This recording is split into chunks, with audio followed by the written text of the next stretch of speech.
What's up everybody, this is Jack from Crypto 49er, bringing you on my journey into cryptocurrency. So today the market is absolutely green today. Everything is up, almost everything. Well, Tether doesn't count, but everything is up today. So for me, as I said in the past, that means I won't be buying anything today. Although I had a limit trade set up for Bridgecoin. So Bridgecoin is up right now, but a few hours ago it tanked. It tanked for quite a bit. So it had like a few spikes. It went down to 523 and then again went down to 565 and the last one was at 563. So during those time when it tanked, I had that limit trade set to around 550 I think. So it traded. So I got some Bridgecoin and I am able to stake it now. So I just staked those Bridgecoin for 1 year. Yes, it's a little crazy, stake it as long as it is, but hey, I have a stake, you can see right down here. So staking amount 14.3 Bridgecoin for 365 days. So staking ready, that's it. So that's all I have to do. Let's see how that goes. Supposedly I get paid every 2 weeks. We'll see how much I get. If you guys want to find out more about Bridgecoin, I have a video down below, you can check it out. So on to today's topic. So today I want to talk to you guys about EOS. What is EOS? So EOS is, as they describe right down here, the most powerful infrastructure for decentralized applications. What is a decentralized application? Very simply, CryptoKitties is one of them. It runs on the Ethereum network, and the other one is EtherDelta. It's a decentralized exchange, and it also runs on the Ethereum network. The problem with both CryptoKitties and EtherDelta is that because they take up so much resources on the Ethereum network, just CryptoKitties alone has clogged up the Ethereum network to the point where each transaction can cost $10 basically at this point. Thank you CryptoKitties for clogging up the Ethereum network. Granted, it really isn't CryptoKitties' fault. It's really the fact that the Ethereum network isn't really built for decentralized applications like CryptoKitties.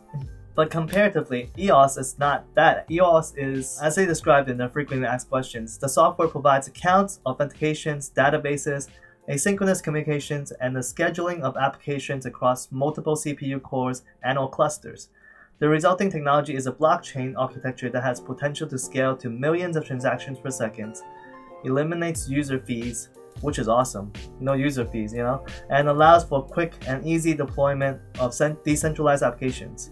I think that's very important just because we are at the point in time where Bitcoin transaction costs at least $20. But with EOS, you don't have to pay any fees. At least that's the idea of EOS. But here's the thing with EOS though. EOS at this current point is still going through its token sale. It's pretty crazy, I have to say. I'm not going to get into the specifics of it, but it does tell you. The ICO started last year on June 26, 2017 and it takes place in 341 days. So even though the coin is already on the exchange, the ICO is still taking place. But what you really do need to know is that the token for sale right now for EOS, it's not the token that will be used on the EOS platform. The token that's used right now, it is ERC20 token. As much as I have criticized Ethereum's network because of CryptoKitties and even EtherDelta, EOS is using the ERC20 token. I guess for the simple fact that it's easier to create the token, the smart contract, for the purpose that they have, because the idea is this. So once the ICO sale is over, EOS tokens will become fixed, non-transferable on the Ethereum blockchain within 23 hours after the end of the final EOS token distribution period, which will occur on June 1st, 2018. This is a very interesting part for people that don't know what EOS is doing. Those ERC20 tokens that you have for EOS, it's not the EOS token. But these ERC20 tokens that you hold will give you the EOS token after June 1st. The idea is anyone that's holding these ERC20 tokens can start a process to create their own blockchain essentially. So EOS, the company that's behind EOS, will be doing that sometime after June 1st to release the native tokens for EOS. But at the same time, anybody can do it. So meaning there can be multiple blockchains that started up on the EOS platform based on the ERC token that's being held. So the one thing that you have to know is if you have the EOS token right now, make sure to transfer it to your own wallet. Once it's locked on that wallet, you don't ever want to lose that wallet because this means you can basically get multiple blockchains, at least that's my understanding. You can get multiple blockchains worth of tokens from this one ERC20 token that you're holding. You would definitely get the cryptocurrency for EOS, but it could be any other platform. Let's say that if someone, let's say for example, someone comes up with an idea to say, we're going to make a clone of Steemit, I don't know, call it Steemit 2 for example.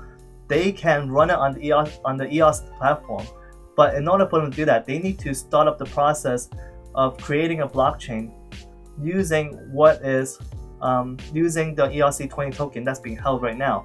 And as long as 15% of the token holders approve it, then that blockchain goes live. So once that blockchain goes live, everyone that holds the ERC20 token for EOS will get that new token generated. So we're talking about the potential of having tens and 20s or hundreds of cryptocurrency tokens created for the EOS platform. That's my guess. I mean, I know for sure at least there's gonna be one right now, obviously, but then the fact that there can be more, that makes it, in my mind, that the ERC20 token is worth so much more in value than people can imagine even.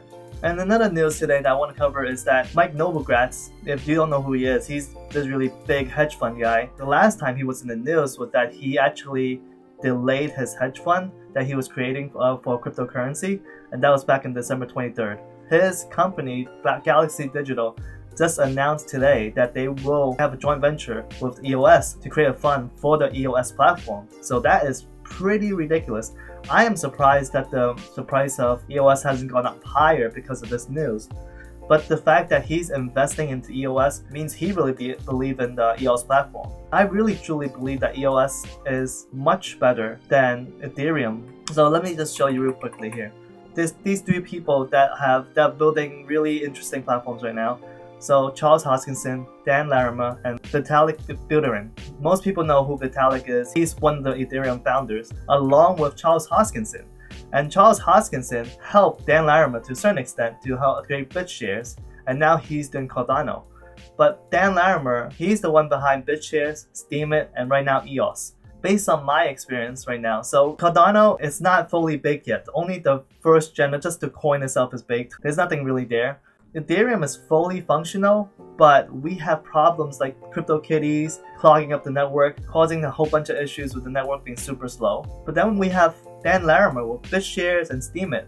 I have to say, I use both BitShares and Steemit every single day. I just showed you guys CryptoBridge, which is based off of the code from BitShares. In fact, it runs on the BitShares blockchain. The fact is, CryptoBridge, BitShares, it's not perfect, but it works pretty damn well right now. I have to say, I can put my hands down and say, even though I haven't used EtherDelta personally, I know for a fact that EtherDelta, based on all the videos and the research I've done, EtherDelta is really slow, and I personally won't be using it, but CryptoBridge, based on the BitShares network, it runs perfectly fine. It's not the fastest exchange, it's still a little bit slower than, let's say, Binance or Bittrex, so it takes like a couple seconds longer for a trade to go through, but it runs perfectly fine. I have no problems with it.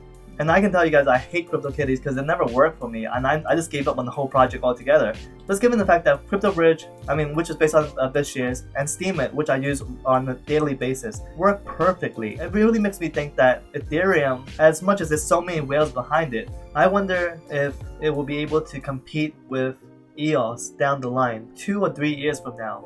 Just given the experience that Dan Larimer has already with BitShares and Steemit, and how they're overall successful platforms, even though BitShares is not extremely popular. Steemit is more popular than BitShares, but still nowhere compared to Ethereum. But you see that he's just getting better every single time. Given that EOS, the platform itself, is based on all the knowledge and the lessons learned that he has from BitShares and Steemit, he's building EOS to make it even faster than Steemit and BitShares in terms of speed-wise. I really think that Ethereum has a genuine challenger in EOS. One thing I want to point out though, it's Dan Larimer and Charles Hoskinson. They're probably not really good friends at this point in time. And Dan Larimer, about 3 weeks ago, made a peer review of Cardano's Ouroboros, which is their dynamic proof-of-stake blockchain. Basically, in his peer review, he called Cardano's Ouroboros system network a 400-pound bulletproof vest that doesn't really work. Pretty interesting. And then they have a rebuttal. I'm gonna have links to all of these up below. IOHK, the company behind Cardano, made a rebuttal about it. But essentially put it as this. And then again, they made a response. But point being, Charles Hoskinson, I don't know how much he has contributed to BitShares and Ethereum, but the way that I'm seeing things right now, I'm a little bit more cautious with Cardano at this point, just because Charles Hoskinson haven't really proven himself, in my mind anyway, as much as Dan Larimer have, or even Vitalik have. I'm not as bullish on Cardano as I was when I first found out about it. But the fact is, there's a lot of money gonna go into the EOS platform.